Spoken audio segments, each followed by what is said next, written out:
Hello student, exercise 1.3 मधला question number 2 आपला चालला होता आणि त्याच क्वेश्चन मधले उरलेले जे एक्झाम्पल आहेत ते आता बघणार आहोत.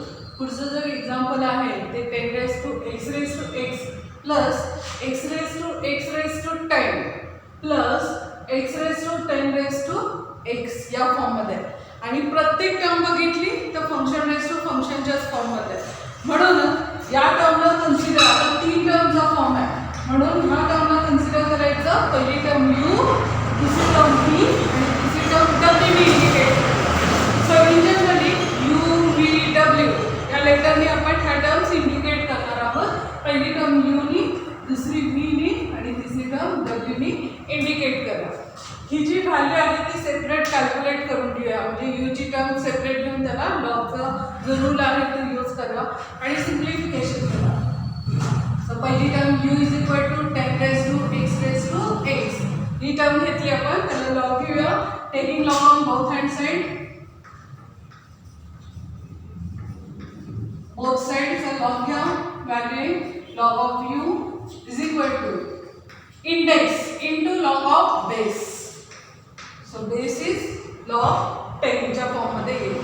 पण इथे परत फंक्शन रेज टू फंक्शन आल्यामुळे पुन्हा त्याला लॉग घेऊन सिम्प्लिफाय केल्याशिवाय आपल्याला डेरिव्हेटिव्ह कॅल्क्युलेट करता येणार नाही. म्हणून परत एकदा taking log on both hand side, दोन्हीकडचे लॉग जे आहेत ते घेऊया. Log of u is equal to, आता u इंटू v चा formula, sorry u into v चा जो लॉगचा रूल आहे तो यूज करायचा. Log of first term plus log of second term. ही फर्स्ट टर्म सिम्प्लिफाय करण्यासाठीच आपण लॉग घेतला होता, त्यामुळे त्याचं सिम्प्लिफिकेशन करा.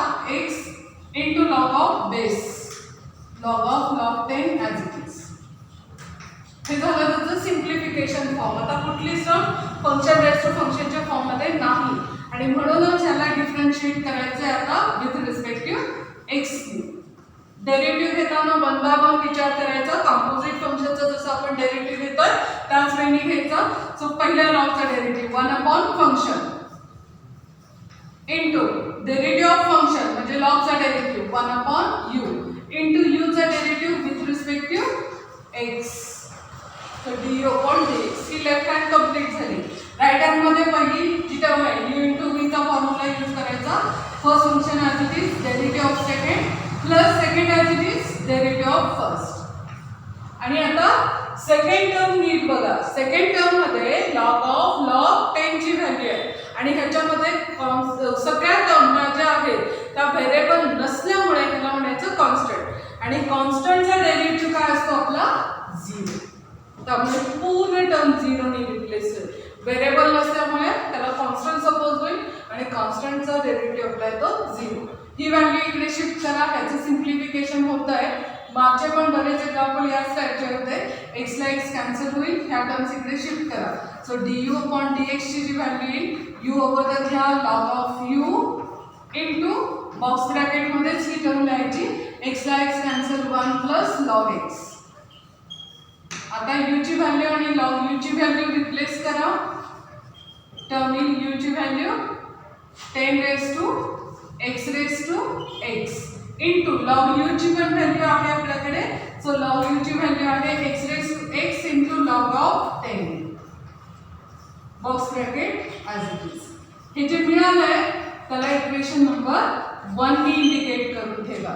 हा झाला u चा आपला पॅटर्न कंप्लीट. सिमिलर प्रोसेस जी v ची टर्म आहे ती मिडल टर्म आपण कन्सिडर करणार आहोत.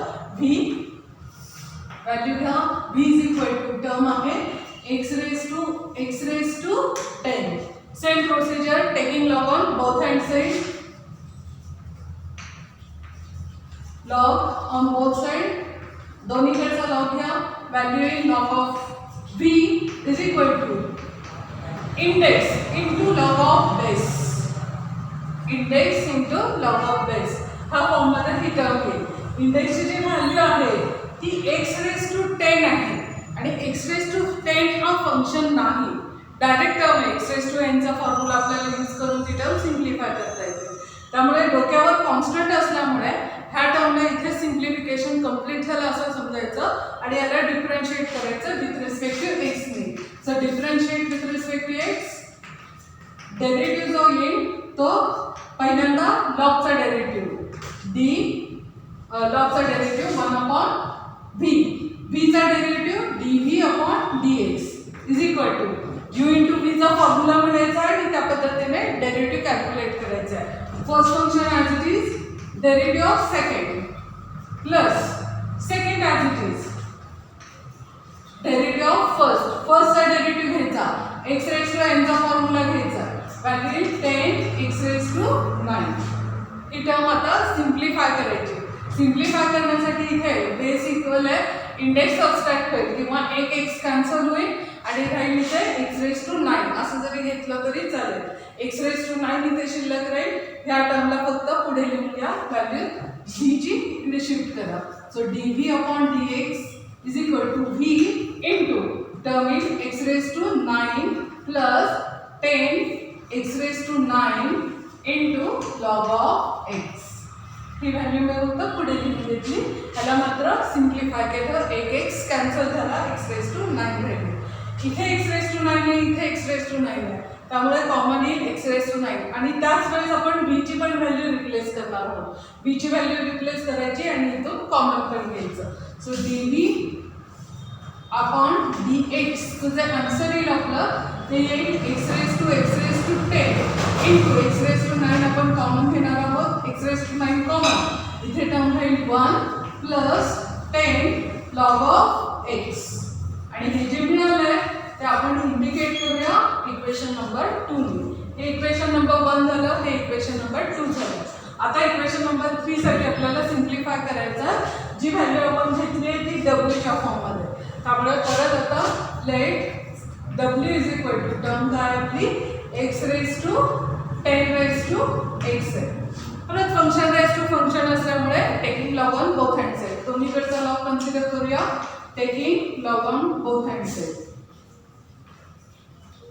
दोन्हीकडचा लॉग घ्या, टर्म होईल log of w base multiply, sorry index multiply log of base आणि ह्या स्टेटला ह्याला डिफरन्शिएट करूया, कारण इथे टर्म जी आहे ती सिम्प्लिफाईड फॉर्म मध्ये आली आहे.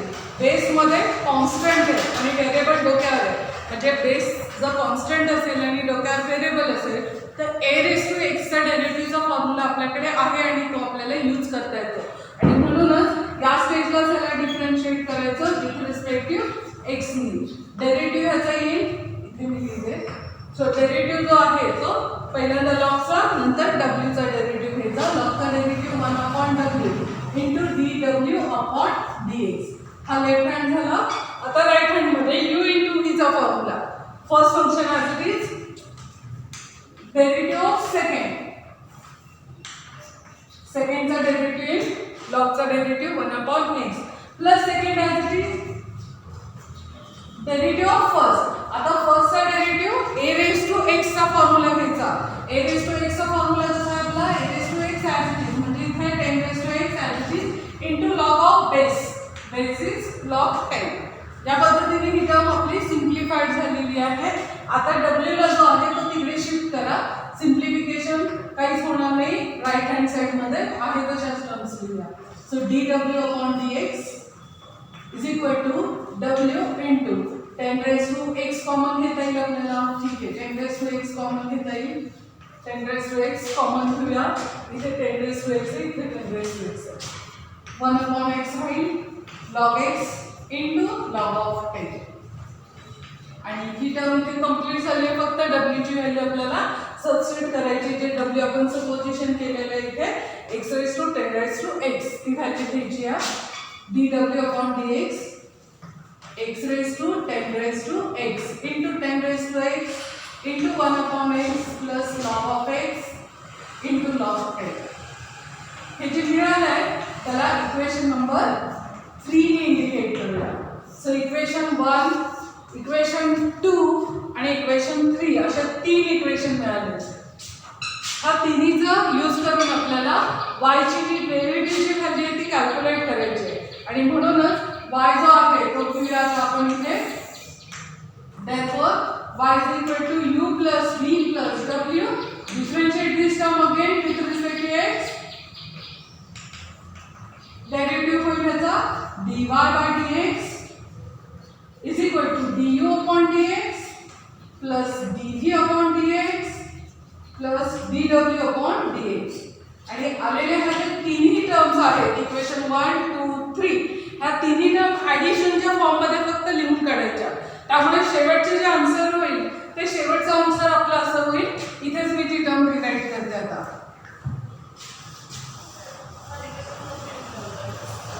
शेवटचा आन्सर होईल आपलं dy by dx.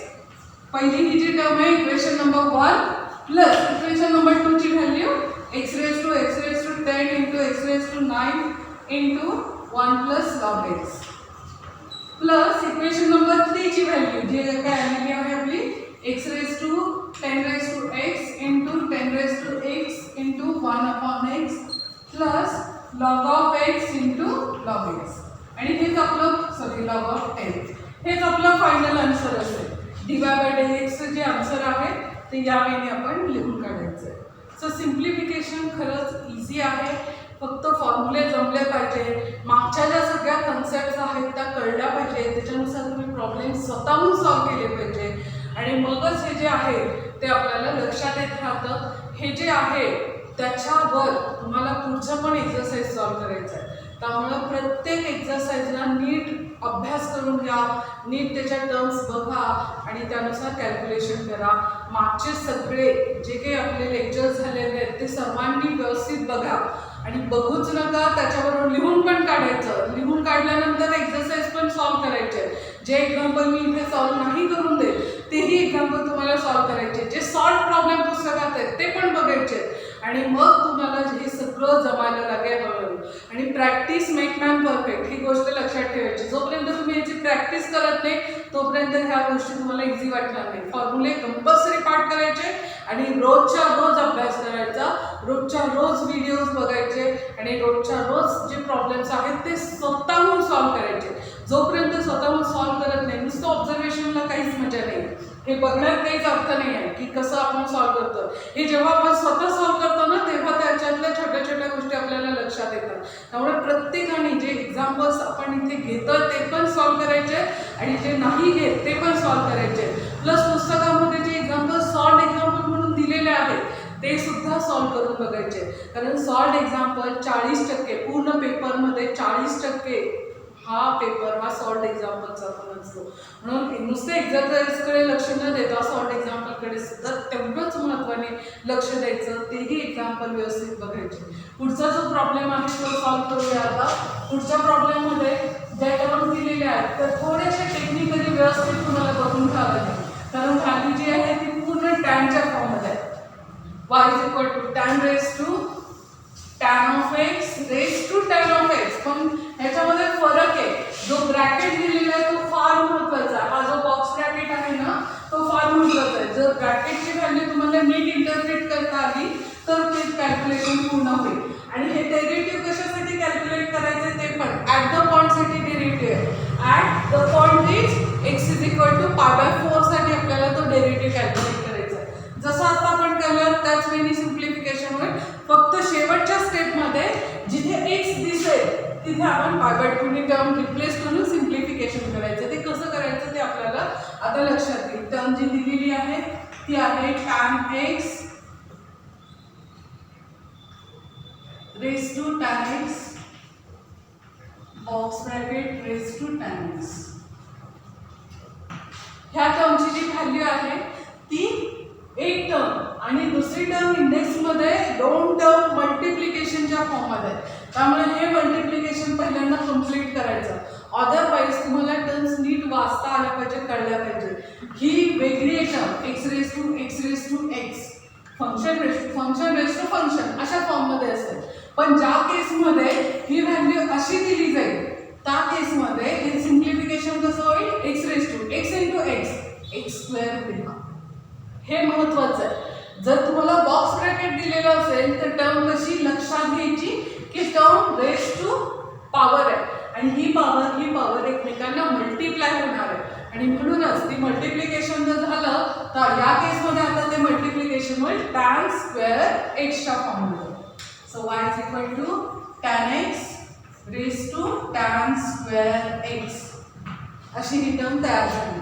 परत फंक्शन रेस टू फंक्शन असल्यामुळे कंपल्सरी आपल्याला याला लॉग घ्यावा लागेल. So taking log on both hand side.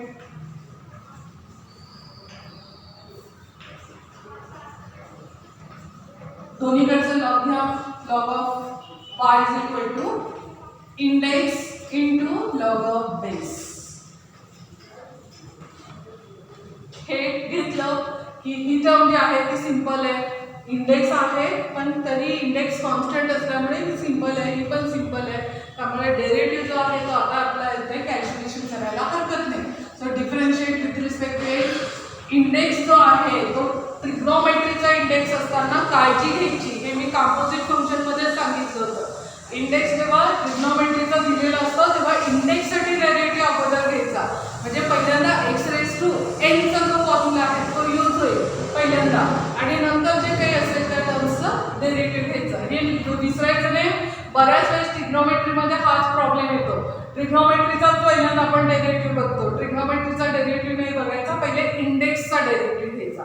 इंडेक्सचा नंतर ट्रिग्नोमेट्री नंतर आपलं काही जे फंक्शन असेल त्याचा डेरिव्हेटिव्ह. सो लॉगचा derivative dy by dx is equal to term जी आहे first function as it is u into व्हीचा formula.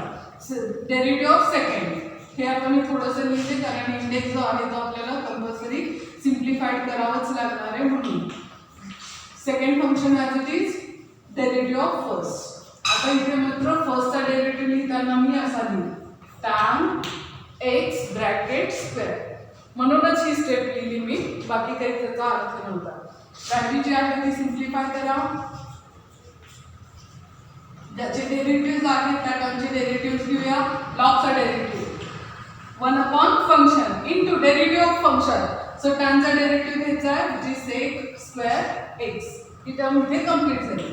Plus second term as it is into derivative of function. So value स्क्वेअरसाठी derivative 2 tan x into derivative of function. फंक्शनचा derivative म्हणजे टॅनचा derivative घ्यायचा. टॅनचा derivative येतो सेक स्क्वेअर एक्स. ही value जी आहे ती आता सिम्प्लिफाय करूया. एक टॅन आहे ते टॅन कॅन्सल होईल. तर होईल tan x into sec square x. Other value जी आहे ती थोडीशी नीट करूया. ह्या टर्मला मी पुढे लिहिते 2 tan x into sec square x into log of tan of x. हे झालं त्याचं सिम्प्लिफिकेशन. आता इथे कॉमन पण घेता येईल. Tan into sec square x ही जी टर्म आहे ती कॉमन घेता येईल. ती कॉमन पण घेऊया आणि इकडचा जो y आहे तो पण शिफ्ट करूया. म्हणजे आपला जे आन्सर येईल ते आन्सर काय येईल dy by dx is equal to y into हा जो y आहे तो पण शिफ्ट झाला आणि ह्या टर्म मधनं आता आपण कॉमन पण घेऊया. सो कॉमन घेणार आहोत आपण tan x into sec square x. ब्रॅकेटमध्ये राहील पहिली टर्म 1, दुसरी term 2 into this term log of tan x. आणि हे इथे कम्प्लीट होतं आहे आता डायरेक्टली. फक्त वायची व्हॅल्यू जी आहे ती आपल्याला सबस्टिट्यूट करायची जी गिवन प्रॉब्लेम आहे. गिवन प्रॉब्लेमची जशी टर्म आहे तशी सबस्टिट्यूट करायची. सिम्प्लिफाईड फॉर्ममध्ये ती टर्म सबस्टिट्यूट करायची नाही. सो प्रॉब्लेमनुसार आपली जी व्हॅल्यू आहे ती होईल dy by dx is equal to tan x raise to tan x box bracket raise to tan x into tan x into sec square x into 1 plus 2 log of tan x. हे झालं त्याचं dy by dxचं answer इथे complete. पण आता हे जे answer आहे ते आपल्याला ॲट द पॉईंटसाठी कॅल्क्युलेट करायचं आहे. म्हणजे एक्सची व्हॅल्यू घ्यायची π/4. So dy by dx at x is equal to π/4 साठी हे कॅल्क्युलेशन करायचं आहे. जिथे जिथे मला एक्स दिसतोय तिथे मी व्हॅल्यू काय सबस्टिट्यूट करेल आता π/4 आहे तशी टर्म लिहित जायचं. फक्त व्हॅल्यू π/4 ही जी आहे ती टर्म इंडिकेट करत जायचं. सो टर्म रिराईट करा tan π/4 raise to tan π/4 box bracket raise to tan π/4 into tan π/4 sec square π/4 1 plus 2 log of tan π/4. जिथे जिथे एक्स आहे तिथे π/4 नी तिथं रिप्लेस केली, ही व्हॅल्यू जी आहे इथे आपण कम्प्लीट करूया. आता π/4 tan ची व्हॅल्यू असते 1 आणि सेकची जी व्हॅल्यू असते ती √2 असते. ती व्हॅल्यू आपल्याला रिप्लेस करायची. tan π/4 जिथे जिथे दिसतं तिथे टर्म होईल 1 आणि जिथे सेक आहे त्याची π/2 ची व्हॅल्यू आहे √2. इथे ब्रॅकेट स्क्वेअर येईल कारण सेकची व्हॅल्यू π/4 ची √2 आहे, पण स्क्वेअर असल्यामुळे ब्रॅकेट स्क्वेअर करून घेऊया. टर्म रिप्रेझेंट करूया 1 raised to 1 into 1 into √2 raised to 2. आता last term 1 plus 2 log of 1 होईल tan π/4 ची व्हॅल्यू. हे इथे कंप्लीट झालंय. आता याला सिम्प्लिफाईड फॉर्म मध्ये घ्या. सिम्प्लिफिकेशन 1 चा इंडेक्स किती पण असला 1 raised to 1 टर्म काय येईल 1 into दिस टर्म जे समथिंग त्यामुळे टर्म 1 राहील. ही टर्म न लिहिता आता ही व्हॅल्यू सिम्प्लिफाय 1 into दिस टर्म स्क्वेअरिंग करा. Squaring is 2. हे त्याचा आन्सर असेल. म्हणजे या पूर्ण टर्मचा आन्सर काय आलं पर्यंत 2 आहे. ते लिहिलं आपण. आता आतली टर्म बॉक्स ब्रॅकेटची सिम्प्लिफाय करा. इथे लॉग ऑफ 1 आलाय आणि लॉग 1 ची व्हॅल्यू 0 येते. त्यामुळे जर 0 into 2 असेल तर टर्म आहे 0. ज्याची व्हॅल्यू काय राहील 1 plus 0 आणि 2 into 1 plus 0 कॅल्क्युलेशन करा 1 into 2 is 2. जे आपलं डेरिव्हेटिव्ह dy/dx at π/4 साठी जी व्हॅल्यू आली आहे 2 आणि तेच आपलं फायनल आन्सर असेल. हे ॲट द पॉईंट साठी आपण डेरिव्हेटिव्ह कॅल्क्युलेट केला. वरच्या सगळ्या एक्झाम्पलमध्ये इन जनरल पॉईंट होते, इन जनरल व्हॅल्यूज होत्या, पण ह्या एक्झाम्पलमध्ये ती व्हॅल्यू आपण पर्टिक्युलर फाइंड आउट केलेली आहे. त्यावेळी सर्वच एक्झाम्पल तुम्हाला सॉल्व करायचे. ही जी कन्सेप्ट आहे लॉगॅरिथमिक फंक्शनची ही इथे संपेल, पण याचा यूज जो आहे तो नंतरच्या पण एक्झाम्पलमध्ये म्हणजे पुढची जी कन्सेप्ट आहे ती इम्प्लिसिट फंक्शनचा डेरिव्हेटिव्ह आपण बघणार आहोत. ते काय असतं ते पुढच्या लेक्चरमध्ये बघूया. पण ह्या सर्वांचा यूज करून पुढचे प्रॉब्लेम सॉल्व करायचे. त्यामुळे composite function, inverse trigonometric function, परत आता जे आपण लॉगॅरिथमिक फंक्शन बघितलं ते त्याचा यूज करून पुढचे प्रॉब्लेम्स असे एकमेकांवर डिपेंड असलेले प्रॉब्लेम्स आहेत. प्रॉब्लेम्स व्यवस्थित सॉल्व करा, एक्सरसाइज व्यवस्थित सिम्प्लिफाय करा. पुढची जी कन्सेप्ट आहे ते आपण उद्या बघूया.